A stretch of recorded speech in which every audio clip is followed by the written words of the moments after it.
Pandian store சீரியல்ல அடுத்து வர எபிசோட்ல நம்ம கோமதி இருந்துட்டு இப்போ உனக்கு சந்தோஷமா அப்படின்னு சொல்லிட்டு செந்தில் கிட்ட வந்து கேட்கவும், நான் என்னம்மா பண்ணேன் அப்படின்ற மாதிரி செந்தில் வந்து கேட்குறாரு.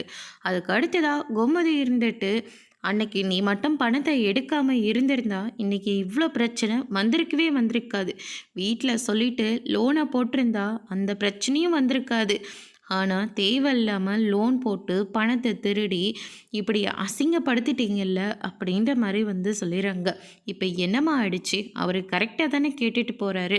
அவர்கிட்ட நாங்கள் விஷயத்த சொல்லலை, உங்களுக்கு நாங்கள் கௌரவத்தை கொடுத்துருக்கோம். ஏன்னா நீங்கள் தான் பணம் கொடுத்த மாதிரி எங்கள் மாமனார்கிட்ட சொன்னோம். இதில் என்ன தப்பை கண்டுபிடிச்சிட்டிங்க நீங்கள் அப்படின்னு சொல்லிட்டு செந்தில் வந்து சொல்லிடுறாங்க. இப்போ கூட நீ செஞ்சது தப்புன்னு உனக்கு தோணவே இல்லைல்ல மா, நான் செஞ்சதில் எந்த தப்புமே கிடையாது.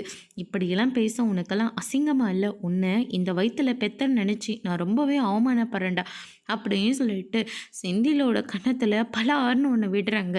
இந்த மனுஷன் யாருடா? எதுக்காக இவ்வளோ வேலை பார்த்துட்ருக்காரு?